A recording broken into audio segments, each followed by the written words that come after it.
What's up YouTube? Jason here of Morph Mixology Reptiles. Welcome back to the channel and happy freaking New Year. Goodbye 2020. Hello 2021. I mean, let's be honest, life doesn't just change because it's a new calendar, but we could all go into it thinking that 2021 cannot possibly be worse than 2020. So we're moving forward with a positive attitude. 2021 is here. I'm so freaking excited because that also means the 2021 season is underway and I'm really excited. We've got some fun pairings this year. Might not be as visually exciting with the hatchlings we get as it was in 20, but we are making some moves on some big projects this year. We'll talk about all of that in a different video. You're here to see another clutch update, and what better way to ring in the new year? You saw the thumbnail with some champagne. I mean, come on, we all do it, right?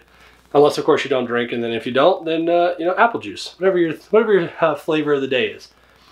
All terrible jokes aside, I'm going to do a clutch update on clutch 15, since, again, I missed a whole bunch of these, so you're getting back-to-back-to-back clutch updates, because we went from 12 to 18 and missed all the ones in the middle.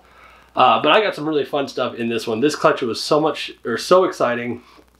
Got a really cool holdback female that I'm really excited about, but just some good stuff overall, and obviously it's got champagne in it. Champagne's one of those genes that, in my opinion, is way underrated and underutilized.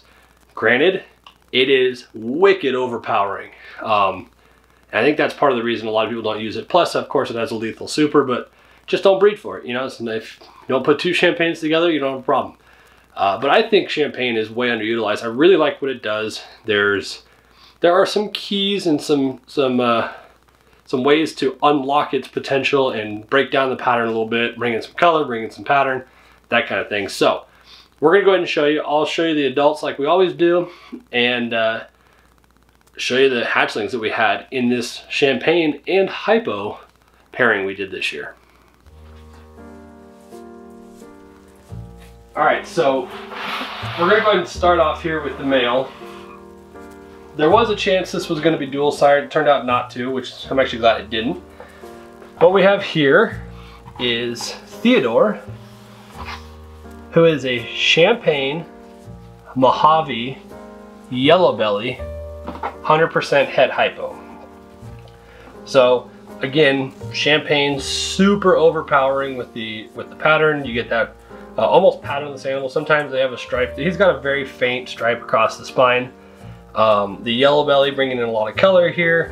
Mojave taking away even more pattern and giving him that gray head. That's pretty common. And of course he's 100% het hypo or ghost, whatever you prefer. So I wanted some mimosa, which is a champagne hypo. Wanted some mimosa combos, and I wanted to hopefully break it apart and see yellow belly and Mojave side by side and kind of get a little bit of feel for how that goes.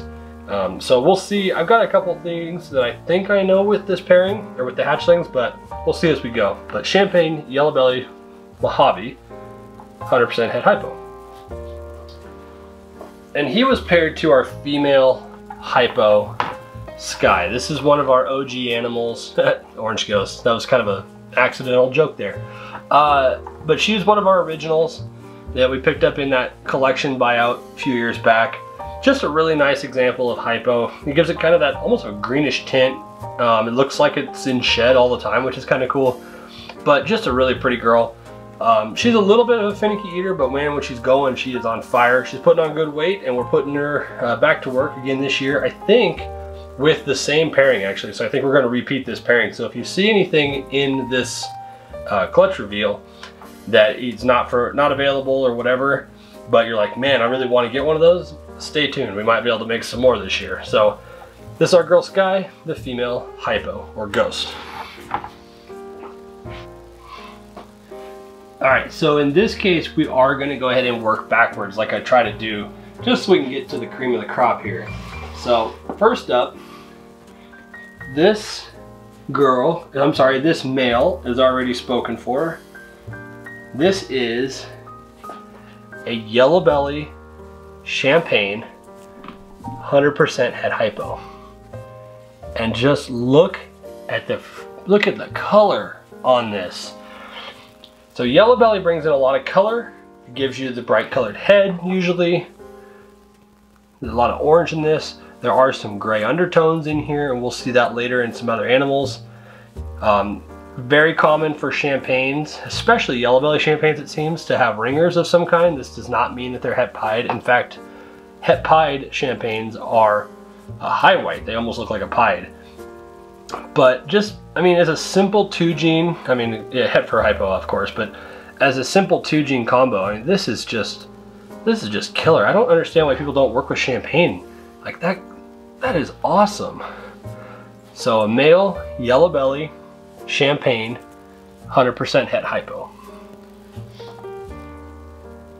All right, next up, this one kind of has me a little bit stumped. This is a female. She's already spoken for. I have her listed as a yellow belly champagne het hypo as well. The reason being is, from what I'm noticing, is the Mojave champagnes lose a lot of pattern.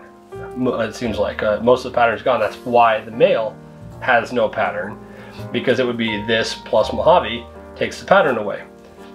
And so that's why I'm leaning towards yellow belly. You still get that really bright orange head. This one just happens to have more marking on it and that. And this is one of the things I really, really like about champagne, is it's so variable. I like my champagnes what I refer to as dirty, like this. Let me grab another champagne female I have just as an example of what I'm talking about with dirty.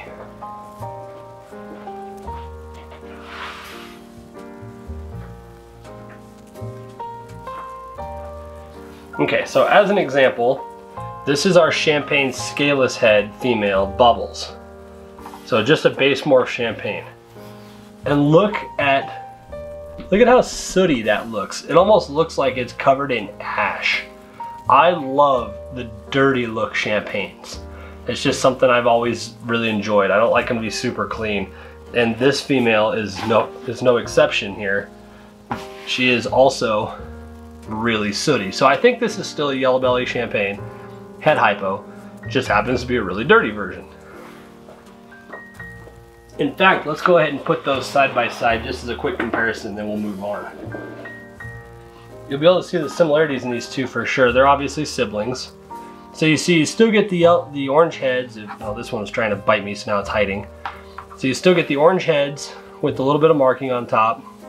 You can kind of see some of the sootiness trying to come in here. This one just happens to be much more pronounced. So a pair of yellow belly champagne het hypo. All right, next up, one of the ones we're gonna keep, just because I realized that I have no visual hypo males of any kind, is a really nice hypo Mojave. This is a combo, very simple combo that I really like. Mojave is such a great animal anyway. You put this to another hypo Mojave or hypo lesser or hypo butter or something like that, produce 100% hypo bells, which would be kind of cool. But Mojave is such a great gene anyway, and to add this like kind of smoky look to it, almost a purple tone, was just awesome. I love hypo. It's another really underutilized gene, but keep this look in mind. Keep this kind of smoky gray look in mind, because you're about to see it again. All right, these next two, I'm gonna bring them out together because I have them labeled different from each other. And in all honesty, I could be wrong, but champagne can be so difficult to ID combos in that. So here on the left is what I have labeled as a Mojave mimosa, so a Mojave champagne hypo. And here on the right is our holdback that I have labeled as a yellow belly mimosa. Now, there is a decent chance, and the more that they grow and the more that they color up and shed and whatnot, the more I think this might be the case. There is a decent chance these two are the same. And in which case, I think they're both yellow belly. And here's why. I told you to keep an eye out for that gray tone. That gray tone is the hypo, not the Mojave in this case. But remember we talked about in the first couple that the yellow belly has the bright orange heads, a lot of times with some pattern. There's one. there's the other. So they have the bright orange head with a little bit of head pattern. Also, I mentioned that the yellow belly brings in pattern, some striping, orange highlights, and that Mojave champagnes typically are washed out. Well, these two obviously both have pattern. They both have orange highlights. The hypo is gonna dull that a little bit. And then I also mentioned that the yellow belly champagnes tend to have ringers. Now, my girl here on the left absolutely does. You can see it right away. This girl here on the right does not. But again, doesn't mean that it's not. So here's my theory. This girl on the left here was the runt of the litter for sure. She had a twisted umbilicus and came out of a relatively small egg to begin with, but she did not get to absorb the vast majority of her egg sac. So she came out much, much smaller than the rest of the clutch. As you can see, it has not slowed her down at all because I cannot keep her sitting still. It has slowed down her feed response a little bit, just because I think she's so little that, you know, she's more intimidated in that. But as she sheds and gets some meals in her, she starts to look more like my female here. And so I think I might have these mislabeled. And the guy that has purchased her knows that I have her labeled as a Mojave Mimosa, but there's a good chance, and I'm going to talk to him some more, that as she's coloring up, I think she's going to be yellow belly. Because she's starting to get more of the grays to match this girl. Again, matching heads, that kind of thing. So, two females, two sisters here, both hypo, both champagne, probably both yellow belly. Let me know in the comments what you think. Aside from that, this girl right here is my holdback female. This is probably, with the exception of one animal coming up in a later clutch update that if you follow us on Instagram you've already seen, this is probably my favorite production of the year. This girl is just awesome, and obviously eating really well, growing like crazy.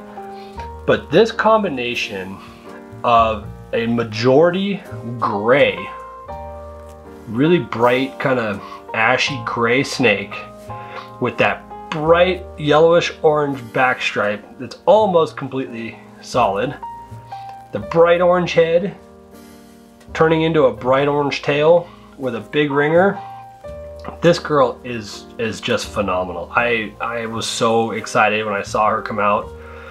I'm at a loss for words, quite honestly. This is probably my favorite animal we made this year, except for, like I said, one that we have coming up later. But really excited to have her, especially as a female, because my idea is to start working this towards hypo champagne freeway combos. So we've got half of the story here, so we need a hypo asphalt male coming up pretty soon. That would be awesome. But either way, super cool female here, champagne yellow belly hypo. Alright guys, so what do you think? Sorry that got a little bit long-winded there. This is the first clutch of champagnes that we've ever produced, so it's obviously something new to us, and trying to identify some of the genes in there is kind of tough. From what I can gather though, the yellow belly keeps pattern, the Mojave does not. So kind of going that way. I do think that both of those females at the end are both yellow belly, not one of each. So and in the case of the guy that is picking that girl up, that's even better. He actually wanted the one that we're keeping. So if she turns out to be yellow belly, that's even better yet. But super cool clutch. I was like floored, you know. And from a het to a visual to get 3 out of 6 or 3 out of 5, whatever it is, visual is right on par. That's right where it should be. So I was really happy with that. And 2 females, so it was fantastic. That's going to do it for this week, you guys. Don't forget, every Saturday night right here on the channel, 6 Pacific, 9 East, we do the Mixology open mic night live stream. Something I'm really excited, having a lot of fun with, getting to just hang out with some really cool people in the hobby. A lot of times lesser in the limelight, I guess is the best way to put it. Some people that are a little bit more behind the scenes. So we're bringing them forward, letting you learn about them, learn some stuff in their collection. That's super cool, just kind of a hangout. So make sure you subscribe and are following, have your notifications on to know that those are coming. At the time of this video going live, this weekend, this Saturday, is a really good friend of mine, Lindsay Noble. In fact, I've got a magnet really good friend of mine, Lindsay Noble of Noble Reptiles. Fantastic person, great friend of mine now, and a really good breeder. She does a lot more than just ball pythons, but most of you probably know her as the Hypo Queen, oddly enough. How fitting is that the live stream after this week's video is the Hypo Queen. So we'll talk to her and we'll get a little bit of behind the scenes, bring her up to the forefront, because she is definitely a little bit more behind the scenes and kind of undercover. So can't hide from us. We're doing this live stream thing and really enjoying it. I hope you guys like it. Make sure you check those out. Again, this weekend, Lindsay Noble of Noble Reptiles. Next week, we're gonna have another great video, probably another clutch update, and more people coming up for the live stream. Until then, I'll see you in the next one. See ya.